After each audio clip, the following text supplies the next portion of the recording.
Hi hello welcome to the Pepper Cooking ചാനലിലേക്ക് എല്ലാവർക്കും സ്വാഗതം. ഇന്ന് നമ്മൾ പപ്പരയ്ക്ക കൊണ്ട് ഒരു ചാറ് കറി വെക്കാം. അതായത് പപ്പരയ്ക്ക കൊണ്ട് മാത്രമല്ല കേട്ടോ, പപ്പരയ്ക്കയുടെ കൂടെ ചെറുപയറും പപ്പരയ്ക്കയും കൊണ്ട് നമുക്കൊരു കറി ഉണ്ടാക്കിയാലോ. അപ്പോൾ ഇത് തനി നാടൻ കറിയാണ്. അപ്പോൾ നല്ല ടേസ്റ്റുമാണ് സംഭവം. ഒരു പപ്പടമൊക്കെ അതിൻ്റെ കൂടെ ഉണ്ടെങ്കിൽ സൂപ്പർ. അപ്പോൾ നമുക്ക് ഈ കറി എങ്ങനെയാണ് ചെയ്യുന്നതെന്ന് നോക്കണ്ടേ.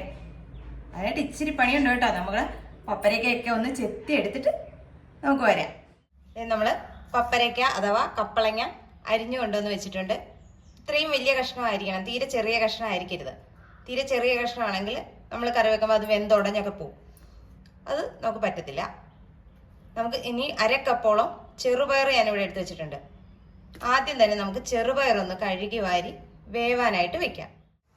നമ്മുടെ ചെറുപയർ കഴുകി വാരി വേവാൻ ആവശ്യമായ വെള്ളവും ഒഴിച്ചിട്ടാണ് വെച്ചിരിക്കുന്നത്. അപ്പോൾ വെള്ളം ഇച്ചിരി കൂടുതൽ വെക്കണം. ഇനി നിങ്ങൾ തലേ ദിവസം കുതിർത്ത് വെച്ചിരിക്കുന്ന പയറാണെങ്കിൽ ഇത്രയും വെള്ളത്തിൻ്റെ ആവശ്യമില്ല, അത് പെട്ടെന്ന് തന്നെ വെന്ത് കിട്ടും. അപ്പോൾ പയർ വേവാൻ ആവശ്യമായ വെള്ളമാണ് ഞാനിപ്പോൾ വെച്ചിരിക്കുന്നത്. കാരണം ഞാൻ കുതിർത്ത പയറല്ല ഇട്ടിരിക്കുന്നത്, അതുകൊണ്ടാണ് ഇത്രയധികം വെള്ളം വെച്ചത്. നമുക്ക് ഇതിലേക്ക് ഒരു 4 പച്ചമുളക് ഒന്ന് പിളർന്നിട്ട് കൊടുക്കാം.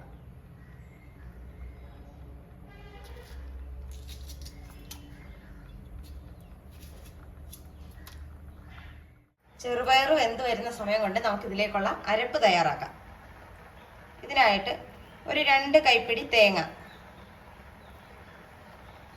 ഇതിലേക്ക് 1 നുള്ള് നല്ല ജീരകം, 2 അല്ലി വെളുത്തുള്ളി, ഒരു 1/4 ടീസ്പൂൺ മഞ്ഞൾപ്പൊടി, ഇതെല്ലാം ചേർത്ത് നമുക്ക് നന്നായിട്ടൊന്ന് അരച്ചെടുക്കാം. ഒരല്പം വെള്ളം കൂടെ ചേർക്കണം. നമ്മൾ അരച്ചെടുത്തിട്ടുണ്ട്. വളരെ നല്ല മഷി പോലെ തന്നെ ഇത് അരച്ചെടുക്കണം. തരിതരിപ്പൊന്നും ഉണ്ടാകാൻ പാടില്ല. നമ്മുടെ പയറ് നന്നായിട്ട് തിളച്ചിട്ടുണ്ട്. ഈ സമയം നമുക്ക് അതിലേക്ക് ഉപ്പിട്ട് കൊടുക്കാം. വളരെ കുറച്ച് ഉപ്പിട്ടാൽ മതി. പയറ് പെട്ടെന്ന് വെന്ത് കിട്ടാനൊക്കെ ഈ ഉപ്പിടുന്നത് സഹായിക്കും. നമ്മുടെ ചെറുപയർ പകുതി വേവായിട്ടുണ്ട്. ഈ സമയം നമുക്ക് അരിഞ്ഞു വെച്ചിരിക്കുന്ന പപ്പരയ്ക്കയുടെ കഷ്ണങ്ങൾ ഇതിലേക്ക് ചേർത്ത് കൊടുക്കാം. ഇത്രയും വലിയ കഷ്ണമായതുകൊണ്ടാണ് നമ്മൾ പകുതി വേവിന് ചേർത്ത് കൊടുക്കുന്നത്.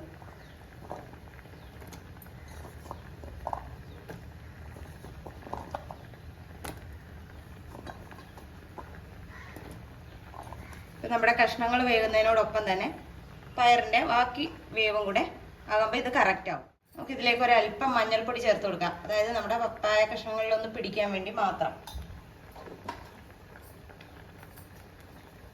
കൂടാതെ ഒരു 1/4 ടീസ്പൂണോളം മുളക് പൊടി നമുക്കിതിലേക്ക് ചേർത്ത് കൊടുക്കാം.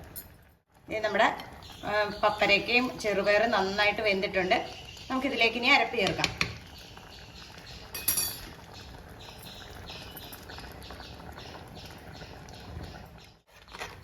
ഞാൻ എപ്പോഴും പറയുന്ന പോലെ തന്നെ ഇത് ഇച്ചിരി കുറുകനെയുള്ള കറിയാണ്. ഒത്തിരി വെള്ളം ചേർക്കേണ്ടതില്ല. അതാണ് നമ്മൾ നേരത്തെ തന്നെ ഇച്ചിരി വെള്ളം കൂട്ടിയാണ് വെച്ചത്. ഇനി നമ്മുടെ അരപ്പിൻ്റെ പച്ച ചുവ ഒന്ന് മാറ്റിയെടുക്കണം. പിന്നെ ഒന്ന് ഉപ്പൊന്ന് നോക്കി വെക്കണം. ഇനി നമ്മുടെ അരപ്പിൻ്റെ പച്ച ചുവയൊക്കെ മാറ്റിയിട്ടുണ്ട്. ഇനി നമുക്ക് ചെറുതായിട്ടൊന്ന് താളിച്ച് ഇതിനകത്ത് ചേർക്കണം. നമ്മൾ താളിക്കാനായിട്ടൊരു പാത്രം അടുപ്പിലോട്ട് വെച്ചിട്ടുണ്ട്. അതിലേക്ക് സ്വല്പം വെളിച്ചെണ്ണ ഒഴിച്ചു കൊടുക്കാം. നമ്മുടെ വെളിച്ചെണ്ണ ചൂടായി വന്നാൽ നമുക്ക് അല്പം കടുക് ഇട്ട് കൊടുക്കാം. കടുക് നന്നായിട്ട് പൊട്ടി വന്നു കഴിഞ്ഞാൽ ഒരു കഷ്ണം ചെറിയ ഉള്ളി ആയിരിക്കും ചേർത്ത് കൊടുക്കാം. പിന്നെ നമ്മുടെ വറ്റൽമുളക്,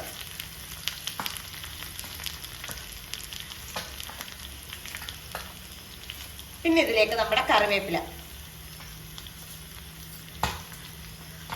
ഇത്രയേ ഉള്ളൂ നമ്മുടെ താളിപ്പ്. നമ്മുടെ കറിയിലേക്ക് ചേർത്ത് കൊടുക്കാം. നല്ല സ്മെല്ലാണ് ഈ താളിപ്പ് ഇങ്ങനെ കറിയിലേക്ക് ചേർത്ത് കൊടുക്കുമ്പോൾ നമുക്ക് കിട്ടുന്നത്. അപ്പോൾ ഇതുപോലുള്ള നാടൻ കറികളൊക്കെ നമ്മളൊന്ന് ഉണ്ടാക്കി നോക്കണം. ഉണ്ടാക്കി അത് കഴിച്ച് നോക്കുമ്പോഴേ അതിൻ്റെ ആ വ്യത്യാസം നമുക്ക് മനസ്സിലാകും.